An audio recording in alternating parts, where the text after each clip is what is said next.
Well, I feel like I have a bit of an apology to make. I accept. And well, there we go. Good night and sweet dreams. See, I you know, I need you to continue so that I know on my list of things that Carl needs to apologize to me for, I know which one to stroke off. I want to be up to date. I want to make sure I'm holding the right grudges and letting the right grudges go. Well, it doesn't happen often, but it's happening now. And, that time you stole my girlfriend. I'm not taking full blame for this because I still think I was a bit right. But anyway, This is the Movie Men podcast. I like that is true Carl fashion. I'm sorry, but I'm not wrong. Yeah, and I am Carl. That's right. Like, I don't know. And who are you? This is not a knock. Like, I find this endearing about you. But, like, I don't know. Skip over your name. I don't know that I've ever gotten an apology from you that was, like, straight up, I'm in the wrong. Like, it's never, any time somebody does something wrong, it's never 100% that person's fault unless they're Hitler. Right, but if you're apologizing, you don't point that out. You apologize and you assume the blame with hopes that the other person will acknowledge their wrongfulness. But do you want to tell the people who you are? Not really. Okay. Well, I'm not telling them who you are. Well, it's part of the witness protection. Yep, my name is Brady. And there it is. This is the Movie Men podcast. This is the B team of the Movie Men podcast. Yeah, if you haven't, I'm not even going to explain it. If you want to know what the hell is going on and who the hell Carl is, go listen to our first Andor episode, episode 20, whatever it is, and that will answer all of your questions except for what Carl is apologizing for, which is So a question that's still itching. In that first episode, we ragged on this show for the music, for the score. Right. Not just me, you as well. Yeah. And I think I need to step back on that a bit because and the reason I only take half of blame on this is not because you also ragged on it, but because when you watch a streamed show on Netflix or any other streaming service, you've always got the skip the recap button and skip the intro button. Oh, and you always skip. So I feel like I only watched it once during the first 3 episodes. Right. And during this 4th episode, I thought I'm gonna watch this again just to see if I was on point. This time it had been a week, right? Yeah, it had. Like the first time we watched the first 3 episodes, like bang, bang, bang, because they all came out together. Yeah. So I wanted to see if I was on point with with my comments, and I wasn't completely because it is there is a nice orchestral score in the opening sequence. It's no John Williams, but it's no John Williams. It's not. It doesn't feel It still doesn't feel Star Wars. No. Because a lot of the Star Wars themes are very sharp, strong notes leading into the rest of the score. Lots of trumpets, lots of sharp. The Imperial March, the Tatooine theme, the actual Star Wars theme. They're all very loud and near the beginning to kind of hype you up.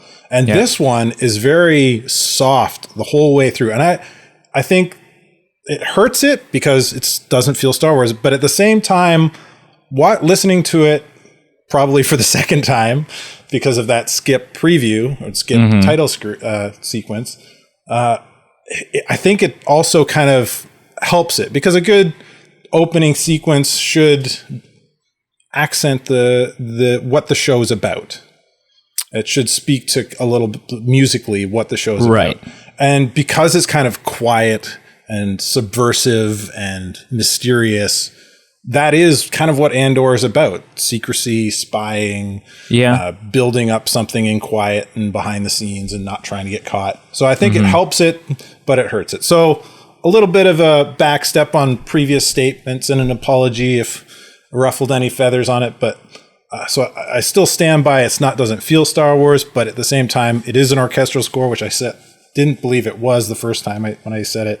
But I don't think it helps it, but it doesn't hurt it either. So okay, that's my little reversal. I didn't have that on my list of things that I need a Carl apology for, but I will write it down real quick and stroke it wasn't really to you. No. It was more to the show. Having said everything that you I don't disagree with anything you just said, with the disclaimer or the caveat that the title screen itself, the logo and the actual graphics is still shit. Is still like who decided that this wasn't worth putting effort in. Like this, it feels like someone threw it together as a concept and was like, hey, this is what I'm thinking, but obviously, worthy of Star Wars. And then at the last minute, they were like, oh shit, well, just throw the concept in. That's fine. No one will notice. Like it just lacks. It's very simple. Like it's it's simple and appearing planet that transforms into the early Rebel insignia, and it just feels tacked on. Yeah, like it doesn't. You watch Stranger Things and there's, you've got your intro scene and it builds some tension and then all of a sudden the music happens and then then the title of the episode comes up and as it zooms in, the title of the episode turns transparent and we zoom into one of the letters. You get that 80 vibes from the whereas this just feels like it's always at the beginning. There's never anything before it, so it screams, we know this is bad, so let's get it out of the way. Yeah. And at most, Andor, the title screen could be interpreted as being a new day dawning on a planet, the Rebel insignia shows up, a new force fighting evil is coming about. Sure, there's meaning there. I think that's what the interpretation probably is supposed to mean, but it's pretty simple. It's not, which isn't always a bad thing, but no, when the music doesn't feel Star Wars either, then cool. So I mean, I guess the cat's out of the bag. We're reviewing episode 4 of Andor. Well, duh. That's our intro. Be on the title of the episode, I hope. Now play the title screen. Cool. The recap is over. This is a great episode, but it is. It's slow, but it's great. It's slow, and it's slower than the last episode, but that's not a bad thing. Episode 3, up until this point, was the best episode that we'd had, and that was largely due to a lot of the action that we got. We don't really get much action in this one. Actually, I can't think of... we don't get any... We get like a TIE fighter flyover, and that's about as action-y as it gets, but there's so much... We get some tense moments because of the espionage of what's going on. Mm-hmm. Oh yeah, for sure. So let's just dive in. Character cameos. We get one really big cameo in this. In the form of Senator Mon Mothma. Yep. And speaking of that is one of those, it's one of the tense scenes that we get, right? Where it's like, there's this strange, like when Luthen, which by the way, you owe another apology. Because you said something in one of our previous episodes that didn't sit right with me. And so then I started digging and digging and digging. I went to Wikipedia. I went to, the summit of Mount Doom to find out the answer to this. And no, you had said that Luthen was a character that we saw in Rogue One portrayed by a different actor. Is it not? It is not. I was almost certain it was. Yeah, no, and Andor is the first time that is his debut in the Star Wars universe. What's the name of that guy from Rogue One then? I don't know, and it was to your credit, it was a common, like, people were confusing them with some guy that looks similar and plays a similar role in Andor's life. But no, Luthen is his own entity specifically for this show. So, yeah, because apologize when ready. That the character in Rogue One is also he's got the English accent. He's got then he's got to be the same. Very, very much seems. Well, he's got a similar look too, I would say. I guess, yeah. Yeah, every time that's all it takes though is the accent, right? Like I can't watch Harry Potter without being like, is that 007? Is that 007? Darvin. Rogue One, that's General Darvin. So yeah, they are two different people. Darvin, Luthen, yeah, close enough. Close enough. So anyways, we see him, and let's call him Clem moving forward. Oh my goodness.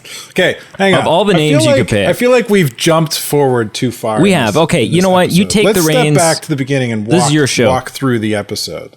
Right. Because I love that we had some great dialogue and monologues between Luthen and Andor at the end in the middle of episode 3. Okay, and right out the gate, we've got that's true. Some great dialogue between them. Okay, well, bring me up to speed. Luthen like dropping some truth bombs on Andor about like, if you're going to fight for something, don't you want to fight for something big and go out big? It starts with them on the ship, right? Like so full disclosure, I watched this. Like I've got notes and blah blah blah.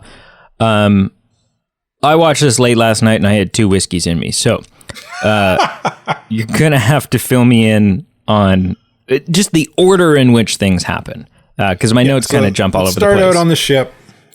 They got that great dialogue between them. Andor dropping truth bombs, revealing that he knows more about Andor than Andor realizes.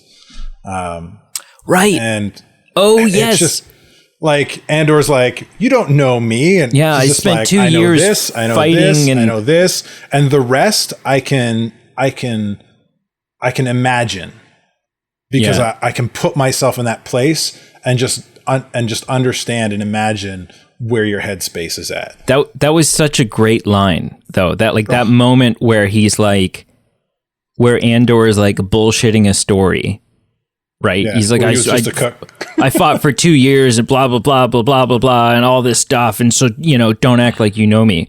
And then Luthen's like, you were a cook for 6 months and then blah blah blah. Like, and Andor's face is just like, son of a bitch. Yeah. Like, which another fun thing about this episode is there are a lot of lore drops, blink and you miss it kind of things, unless you know your Star Wars mythos. Right. So the battle that he's talking about, that he was a cook at, that's the same war that we see Han Solo in his Solo movie. Yeah. Yeah. That's the exact same battle. And that's a reference that, like, unless you go to bed unless you go to bed every night and instead of counting sheep, you count the chins of George Lucas, you're not going to. Yeah. You're not going to pick up on that kind of thing. And this episode's full of that stuff. Yeah. Yeah, for sure. So we get that interaction. I have a hot take. Go for it. Well, but it jumps forward just because it's like a prediction, and I just don't like. I want to drop this hot take in case you say it at some point, and then I'm like, oh well, there goes my hot take. Okay, give it. Okay, this kind of ties into something we were talking about in a previous episode. So we were talking about who we think we might see in this show, what faces, what cameos, who we want to see. Right. They're about to head into like the climax of this season, right? This season is going to end with Andor and this crew going in and stealing the quarterly wages of this Empire garrison. You think it's going to end there? Oh yeah, absolutely. Well, yeah, because they're we're like 4. How many episodes is it? I think it's 8. 6? It's 8. Oh, it might be 12. No, maybe not. Maybe it'll go past that. But like I think the whole heist is going to be done by next episode. This isn't a limited series. Like they've got season 2 all planned out and ready to go and stuff like that. Like This will be an ongoing show. But okay, so what if when they go to this garrison, this Imperial garrison with Imperial soldiers, Imperial ships, and Imperial droids, Andor comes into the possession of one K2SO. That'd be pretty cool. That would be so dope. Yeah.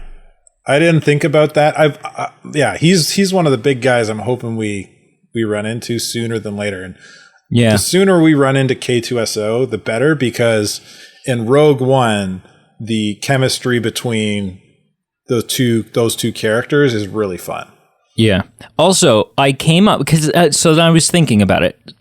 The one face that I would want to see, which is a face that I don't even want to see, because I don't want Jedi in this show, at least not in season 1.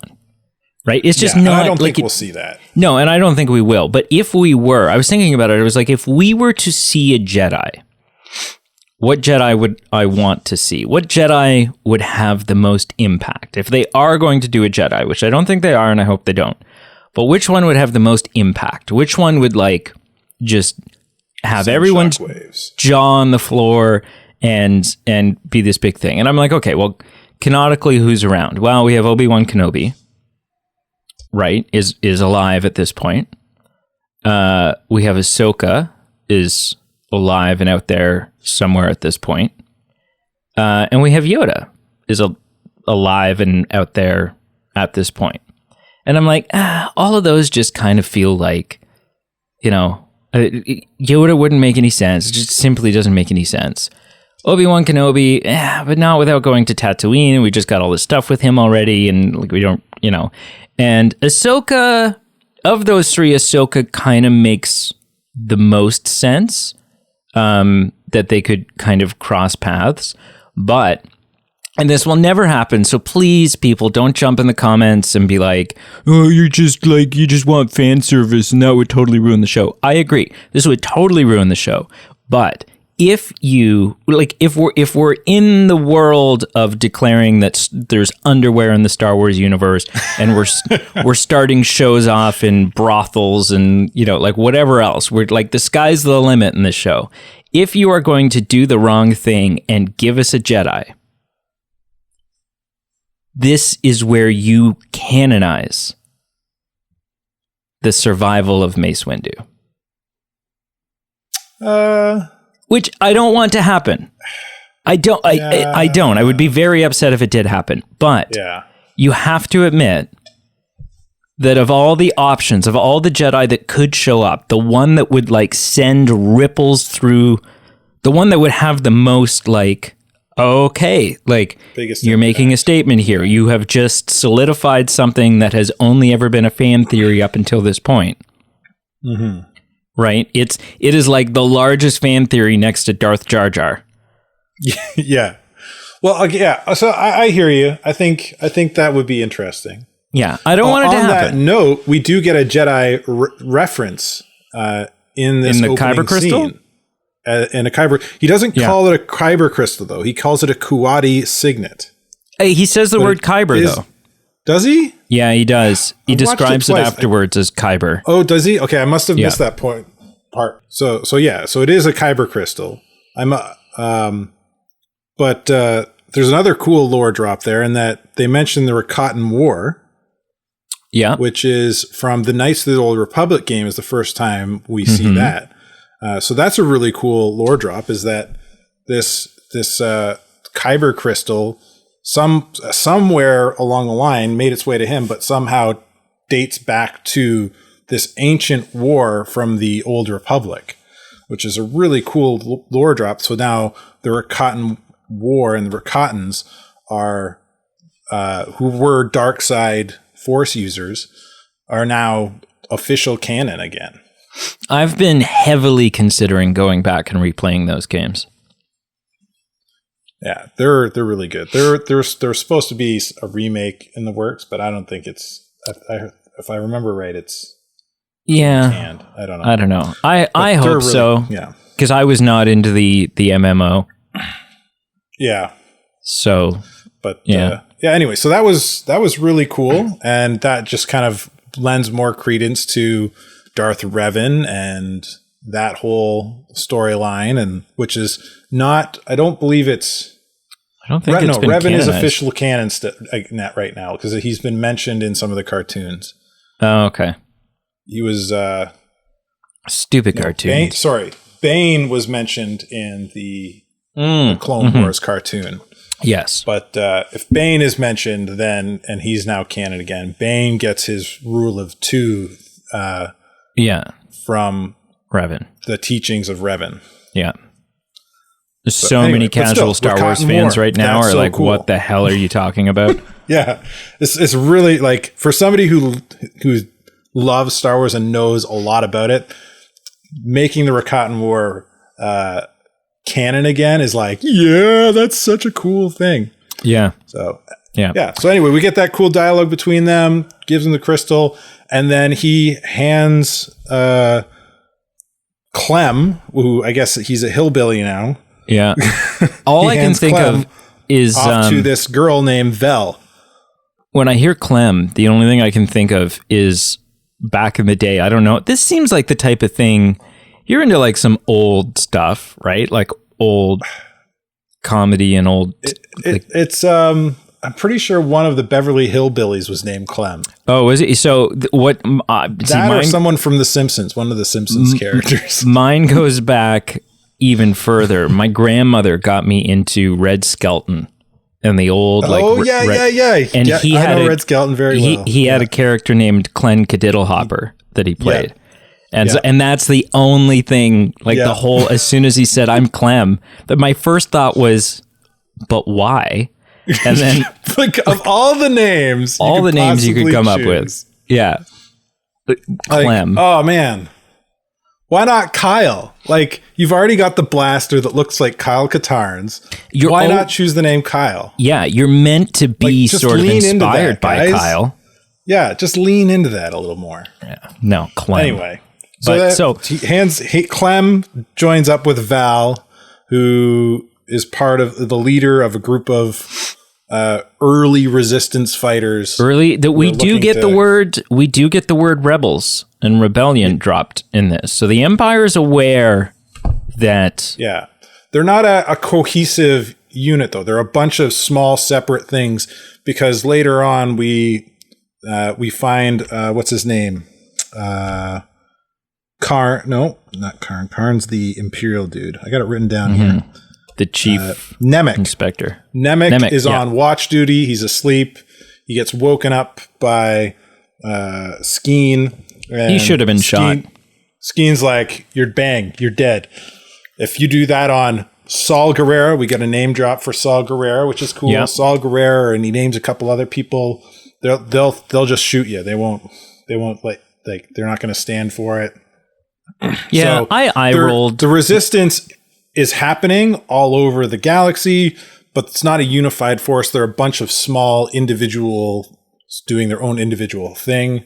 Mm-hmm. So what this show is kind of leaning into is the unification of these things. Stop calling it the resistance. The resistance is the opposition to the First Order, and that's going to screw me up. It's the rebellion. The rebellion, right. The rebellion. Which was the stupidest, by the time we reach the sequel trilogy, they're like, well, I don't know, it just feels like copying if we call ourselves the rebellion. I don't know. Yeah. We should resist using that name. Oh, I got it. Yeah. But I rolled when they name dropped Saw Gerrera just because like I've gone on record saying, it's just the character doesn't do anything for me. I was behind on the shows when I saw Rogue One. So seeing Saw Gerrera there I didn't know who he was at the time, and it had no meaning for me. He didn't mean a lot to many people because he showed up in Rebels, which was a lesser watched. I'm going to need show. somebody to fact check me on this, but I'm pretty sure the show Rebels came out after Rogue One. But I thought he'd been established prior to Rogue One. If he was, it was in extended universe stuff. Right. You're probably right. I'm going to look it up, but so take us on. So Val is not thrilled. She's not happy at all. She doesn't like surprises, and understandable. Definitely not happy with this one. Yeah, understandable. Like a lot of only a couple days out. It's a big operation. Yeah. Rogue One is 2016. Oh no, sorry. Rebels did come out before. Rebels is 2014. So Saw Gerrera probably appeared in Rebels before. Yeah. Rogue One came out. Yeah. First appearance. Come on, Wikipedia. Anyways, yeah. Fought against the Clone Wars, blah, blah, blah. Yeah. New Republic. Anyways. So Val's not happy. She doesn't even want to talk about Luthen. Like, he's like, who is Luthen anyway? And she's like, if you wanted to know that, you should have asked him. We're not talking about him. I'm pissed off. Yeah. And I think she's more upset because he's being hired as a mercenary and he doesn't have a passion for why they're actually doing this. Mm-hmm. Right. Yeah. So then we see Luthen stay on the ship and turn himself into a bit of a fancy pants. Oh, that was really cool. It's like the little hand wave and smile. And then he, like, as soon as he does it, he drops his hand and he gets this frown. It's like, you can almost feel like is indignation the right word? Yeah. Where he just like feels, I can't believe I have to do this. This is not who I want to be. Right. Yeah. There was, I was watching this thing, someone was talking about this show or in this episode, and specifically Stellan Skarsgård and this moment, because the Skarsgård family, for those who don't know, is like there's all kinds of actors in this family, right? Like his 3 or 4 of his sons are actors, and blah blah blah, and all like big, really great actors. Like this is a Hollywood family, and and the person was saying, what do you think it must feel like to be one of his sons and know that no matter what you do, no matter how incredible a performance you give, you'll never be as good as your father? That Stellan Skarsgård is such he's just like, he's so good. He is so good.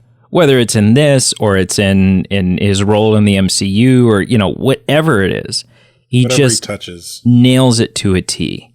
And it's so damn good. Cool. So then, so Val takes Clem to meet the other ruffians. Yeah. But before we get there, we get a cut back to Luthen, and Luthen transforming himself, and he's going to Coruscant, and we get, as you mentioned earlier, that was exciting. He runs this emporium of old ancient war artifacts. He's an antiquities dealer. Yeah, specifically of like war type stuff. Yeah, mostly.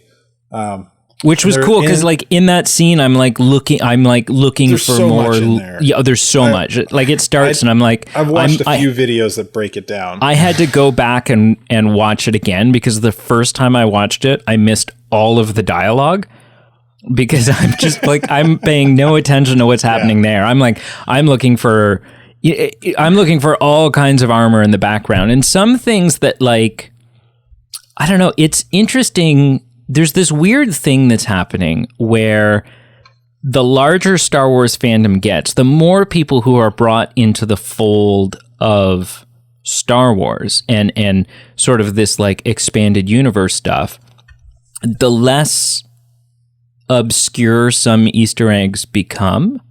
Right.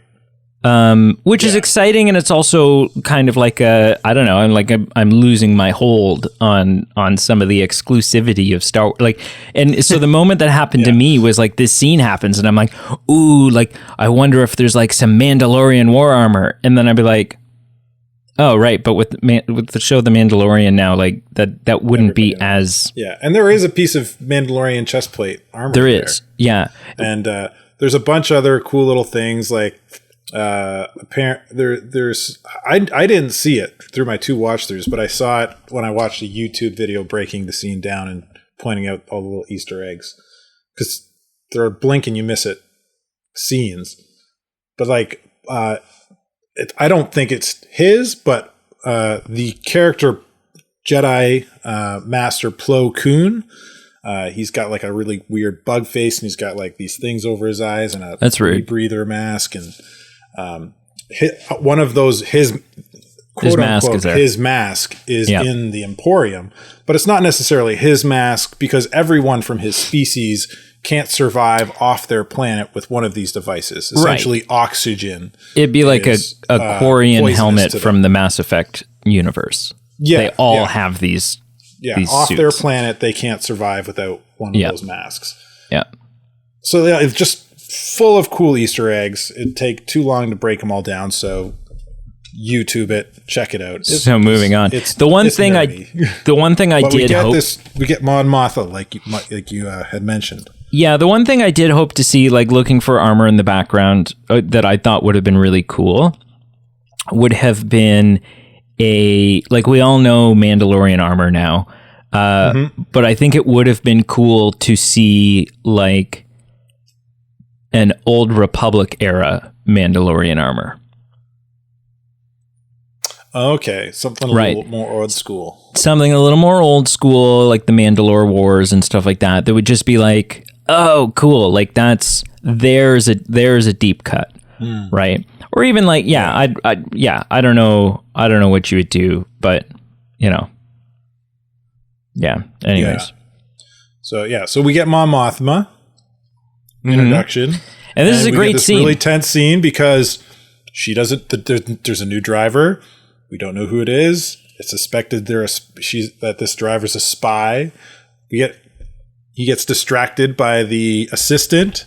Yeah, and we get this really cool kind of cloak and dagger behind closed doors conversation between them about Mon Mothma being the money for the resistance the rebellion that Luthen is trying to start. Yeah, which is also why we're having this big heist, so that we don't have to rely on Mon Mothma as heavily. So 2 things about that. One is like, the scene as this, like, until they get into the back, there is a little bit of question of like, what is the relationship between, like, because you don't fully know, right? As this scene's kind of unfolding and like, okay, the assistant is distracting the driver. You're like, oh, okay, like something's going down here. You guys are in cahoots to some degree. Yeah. And then they get into the back, and that like the doors on that are blown wide open. The other thing I was wondering is like quarterly pay. Like they haven't really specified how much money we're after here. But it's enough that Andor's cut can be 200,000. So it's not just quarterly pay. It's quarterly pay for, I can't remember what he says, for a large chunk of the empire. A large chunk of the empire. So I think massive. This is the moment. Like, if this is successful, and I assume it will be, what comes out of this? Like, I'm guessing at this point, the rebellion doesn't have any X-Wings. They don't have any. Oh, it doesn't have any private military. No. So this will be what just pretty much like what we've seen so far. Little groups of 5 to 12 people. So I think I would say Saul Guerrera's fighting force is probably the biggest there is, and it's probably not over 50 to 100 people, I would imagine. So I think this will be, directly out of this, we will end up with X-Wings or Y-Wings or whatever, some sort of fleet. Enough funding to buy ships and buy things and unify groups of people. Now, in this scene, Mon Mothma talks about having another person, bringing somebody else in. Yes. Now, what are your theories? Talk about that because I only have one. I feel like there's a 2 to 3 possibilities. There's an obvious first and answer. most obvious. Yeah, it is bringing in. The name is slipped. Leia's adopted father. Bail Organa. Yeah, Bail maybe Organa. Bringing in. Bail. Okay, I hadn't considered that. That's the most. I feel like that's the most obvious, especially since we're introduced to him again because we see him in the prequels, but we're reintroduced to him very heavily in Obi-Wan. Yeah. And this movie takes place, or this show takes place a few years after Obi-Wan. Because Obi-Wan takes place 10 years before the Battle of Yavin. Yeah. So this is like 5 years. I think that's the most plausible. Yeah. But at the same time, I hadn't considered that one as the most plausible. So there's like deleted scene footage from Revenge of the Sith, episode 3, where Bail and Mon Mothma and Leia, Padme are all sitting in a room, and there's like 1 or 2 other people there, and they're talking about, we can't let the Republic just die this way. We have to find a way to let democracy fight and stand. Yeah, and that's kind of hinting at the beginnings of the rebellion. So that's not canon because it's not in the films. Because it's a deleted scene. Yep. Because it's a deleted scene, but it's hard to believe, especially like with Bail catching a dying Jedi youngling or Padawan in episode 3. Like, he's got to be involved in some way already. Like, it's hard to believe at this point he's not. Yeah, which I think then discredits. He's got to be the most possible. Outside of him, I'd say it's got to be. It could be Jar Jar. Like, I think that's the most left field possibility. Yeah, get to the one that I'm thinking of. Oh, I don't know. Who are you thinking of? So, I don't think they're human. You think it's E.T.? Like actually E.T.? Like the Reese's Pieces? Well,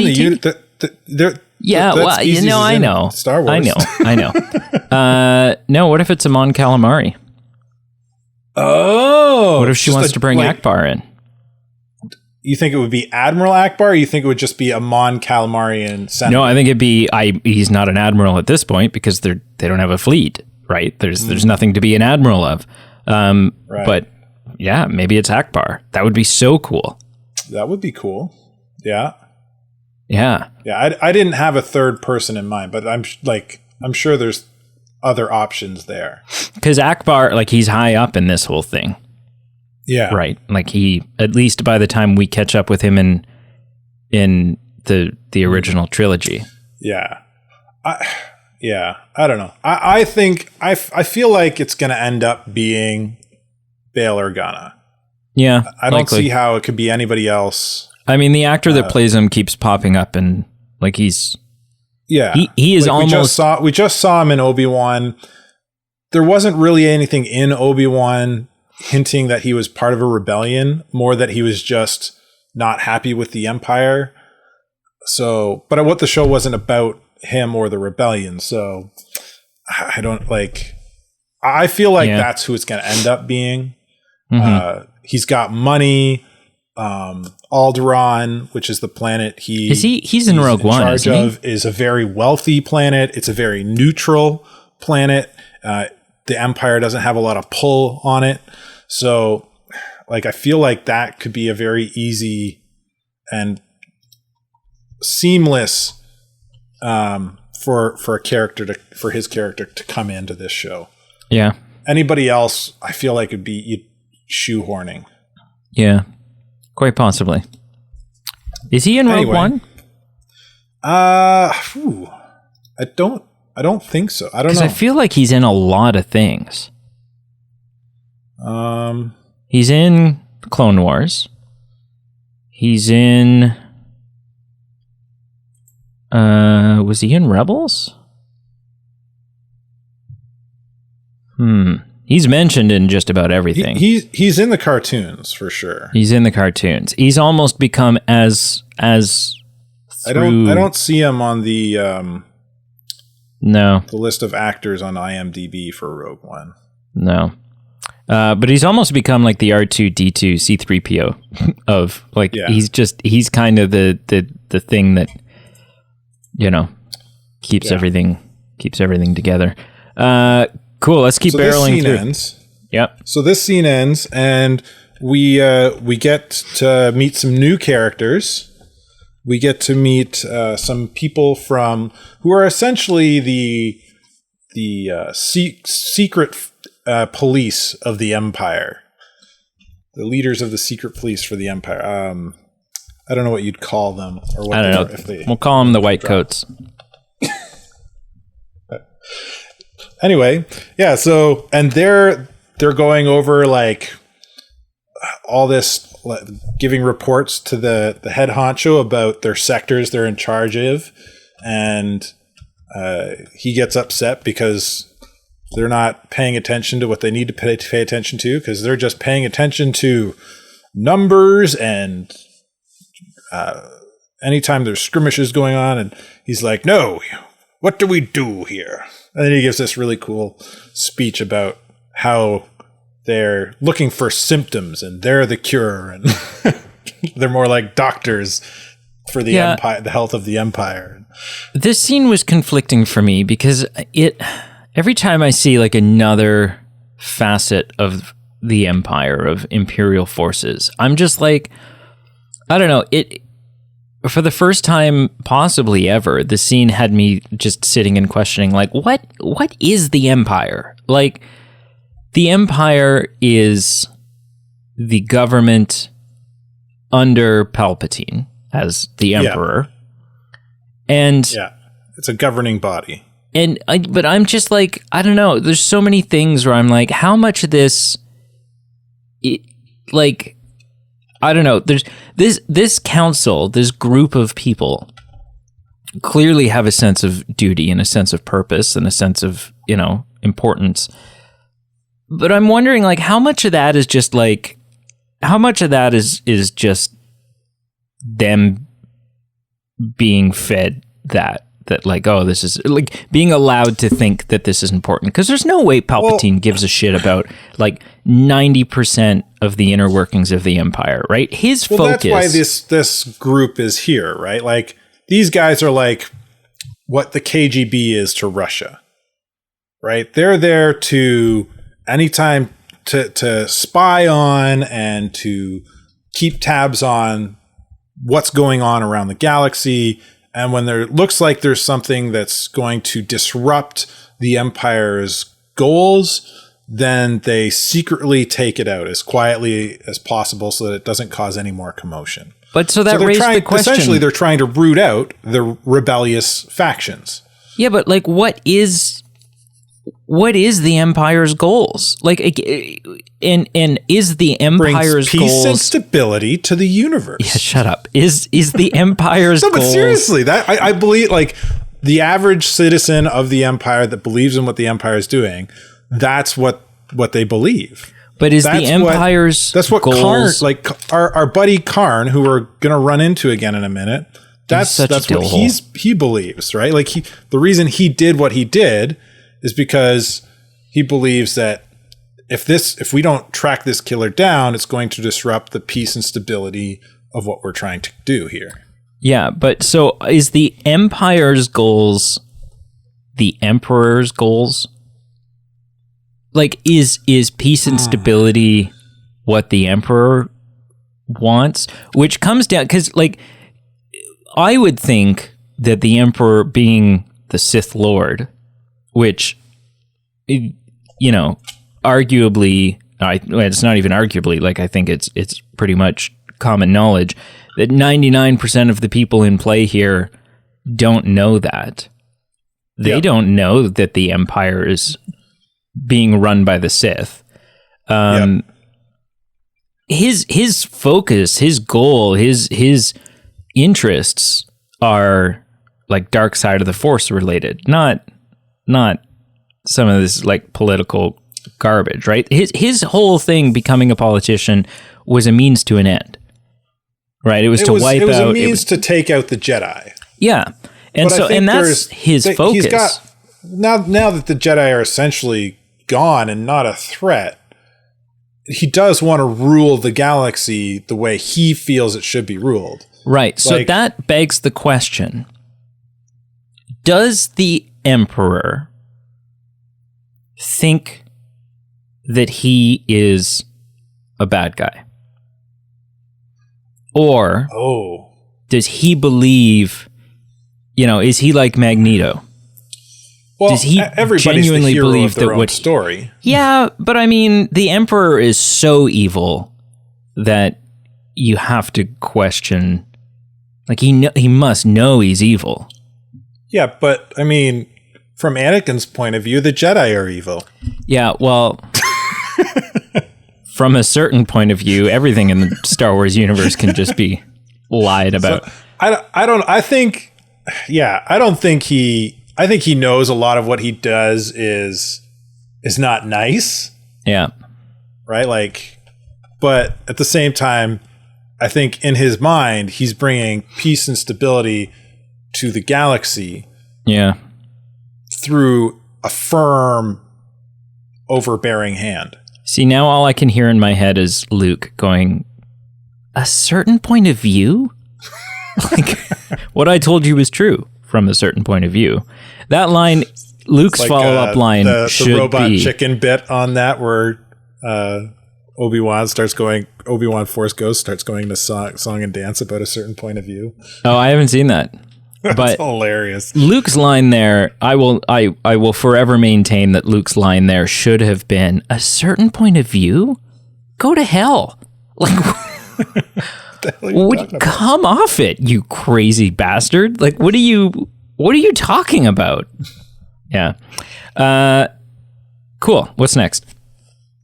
All right. So essentially the main players from that scene were Major, we got it written down here, Partagas, who's our old crusty guy in charge, who everyone's answering to.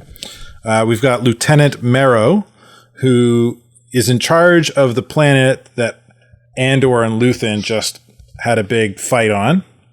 And then we meet Lieutenant Belvin, who is in charge of the sectors that Andor stole that Imperial box from. And she's looking to get it back, and she feels that there is some sort of rebellious act being stirred up and in the works. And she's trying to get jurisdiction so that she can look into it further, and that box is what Imperial box is what gives her that jurisdiction. And later on, they have a big thing about it, where the Belvin and Marrow kind of butt heads. Yeah.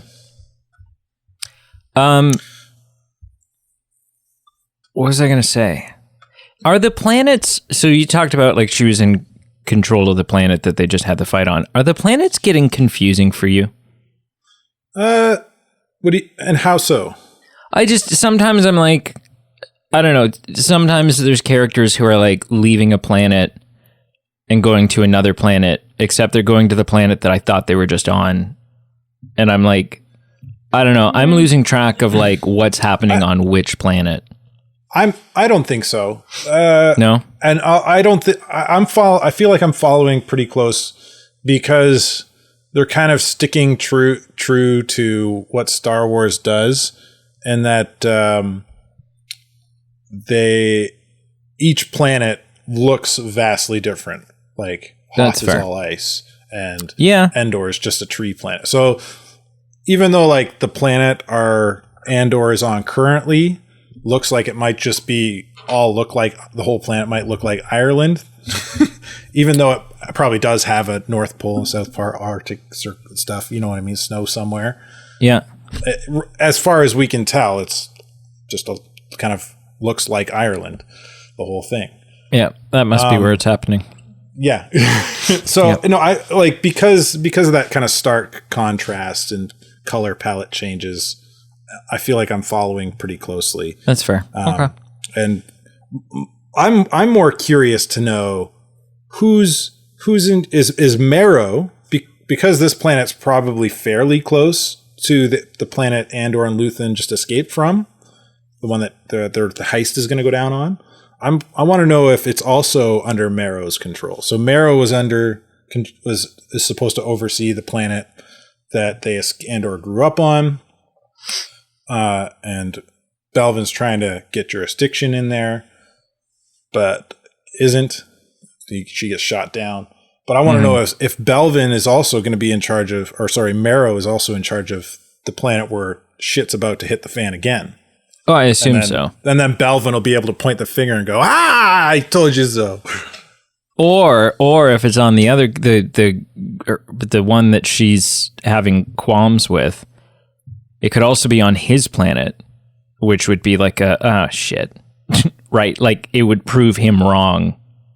Well, that's what I'm saying. Yeah. Yeah. Yeah. So anyway, somewhere in there, Belvin or Marrow, Lieutenant Marrow, he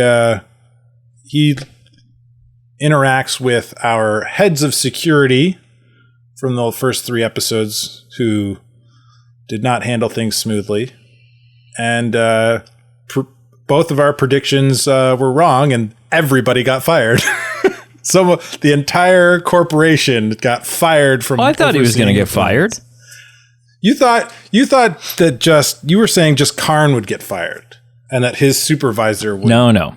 I said he would get fired. I never said everyone else was going to keep their job. I didn't specify. Wow, it's just. I knew he wasn't getting a promotion.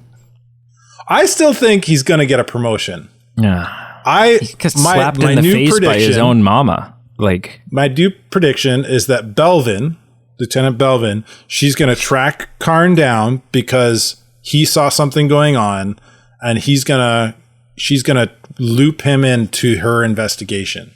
And through that, he'll become part of the Empire. That's my prediction. And my sort of proof in the pudding from that I'm pulling most of that from is that when they get fired, we're not over and done with them. We see him go home to Coruscant. We see him meet his mom.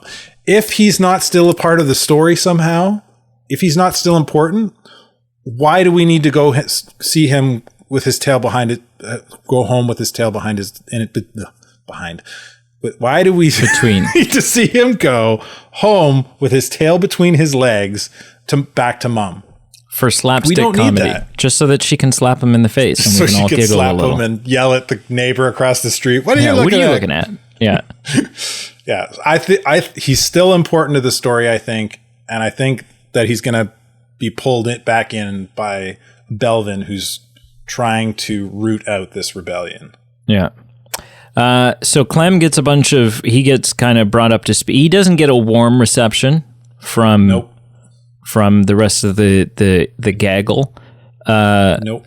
And they all, Val does an excellent job because literally her whole crew is voicing all of these concerns, and she's fighting these concerns, but literally in her head, she's going, yes, I agree 100%. These are my concerns. This is ridiculous. This is bullshit.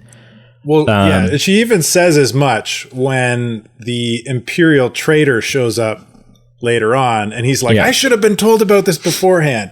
And she's like, that we agree. On that we agree. Yeah. But he does there are some that are warm to him and have no issue with them. There's just a couple of outliers that are like, don't trust him. Nemec likes him. Nemec thinks he believes in the cause. But I think Nemec's going to die. Yeah, Nemec's is trying not to get like left behind at this point. Like Nemec fell asleep. He's just trying to be agreeable. Yeah, he's going to die during the heist at some point, and I think that's going to fuel the fire for Andor to join the rebellion. Yeah, lights the spark that burns the First Order. Yeah. So then, what else is there? It's kind of we see at some point in there we see. She goes home. Go home. We meet her husband. She's a little who is having a dinner party. Yeah, and he name drops a senator, not a senator, but a I can't remember the name he uses for the position. But the main guest that's coming over is essentially Palpatine's right-hand man. Yeah, which she's aware, like the concerns that she voices are not the actual concerns that she has, which tells us that her own husband is not in on this rebellion.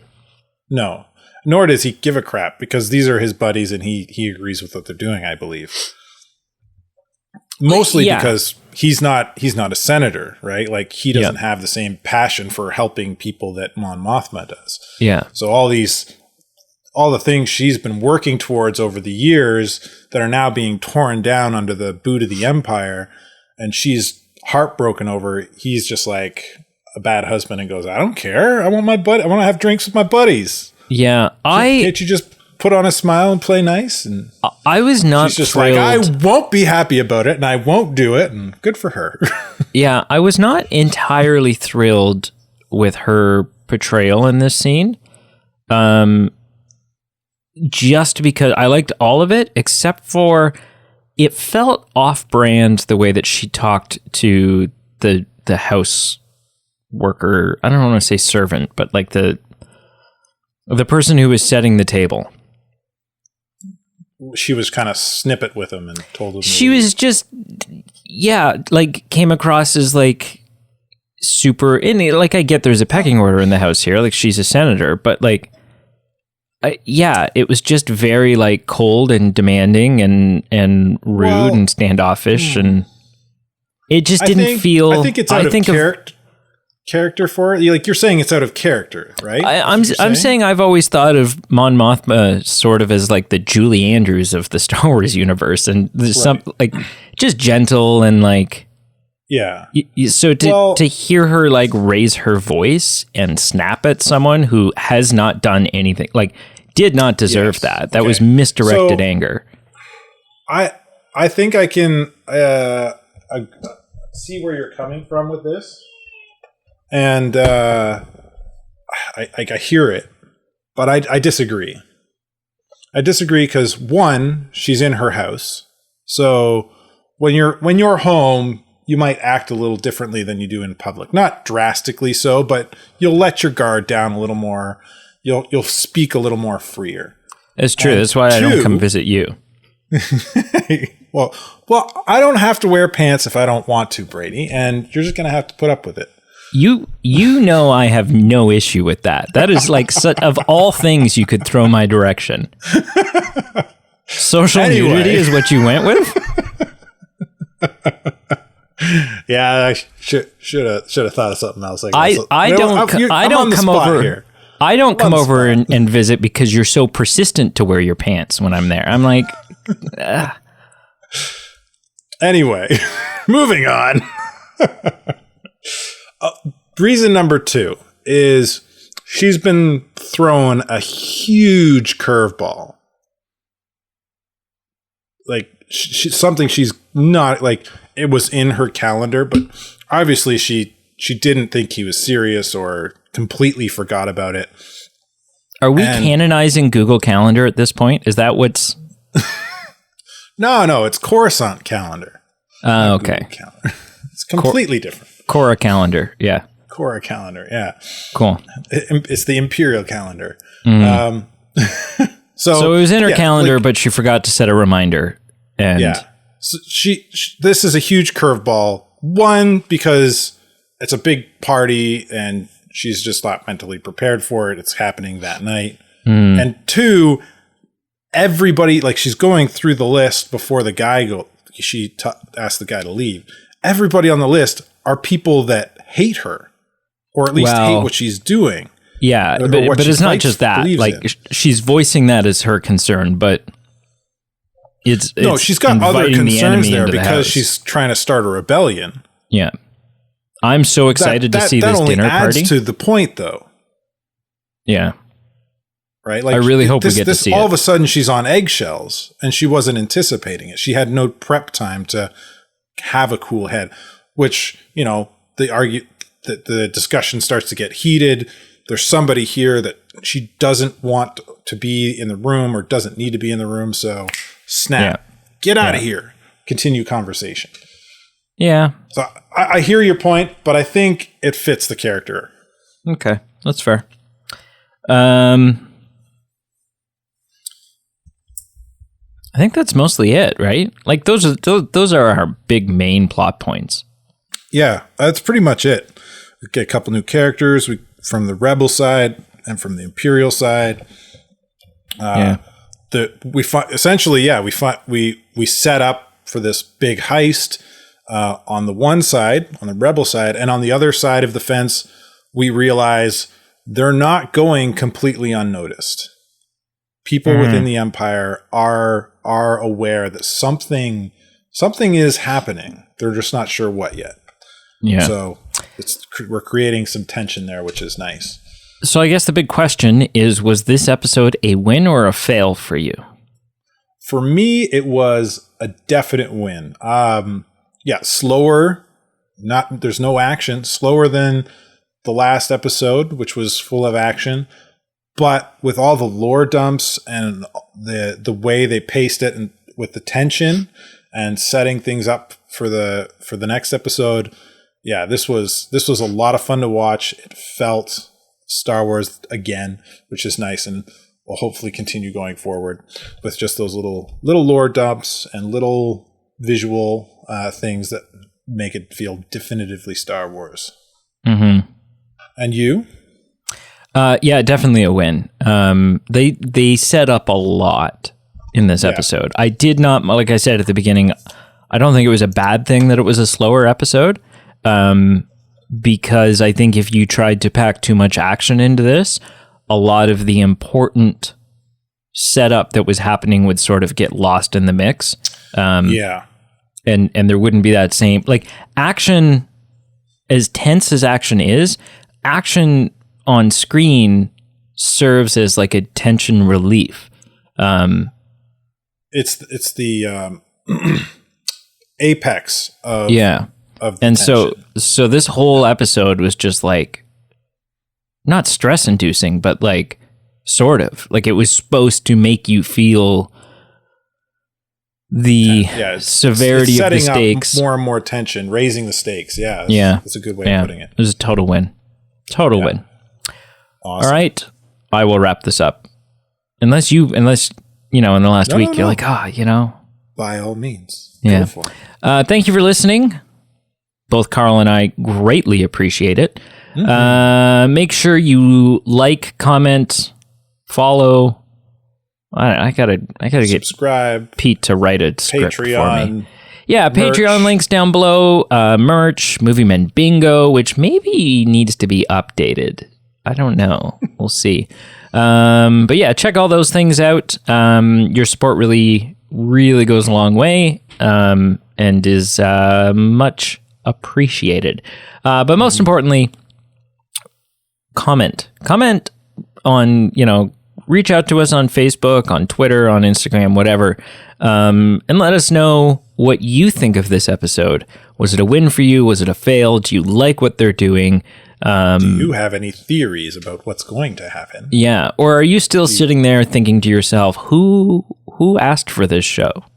Like, why is this happening? Yeah. That was certainly where both Carl and I started out, was like, yep. Why? It's just like, I'll watch it, but why? And I'm enjoying it now, though. Yeah, it's, this show has been evidence that a good story, if you have a good story, like, story is paramount, right? Yeah. And so if you have a good story, you can do you could come out tomorrow and say, we're going to do a 2.5 hour movie about a sentient pickle that goes, and on paper it's stupid, and people are like, no, why? We don't need this. But if the story is there, is a lot like what Rogue One was. Nobody asked for Rogue One. No one needed it. But now that we have it, it's awesome. It's like, I'm glad to have it. Yeah. Yeah. So I'm one with the Force. The Force is with me. Yeah. Yeah. Cool. Nice. All right. Till next time. Later.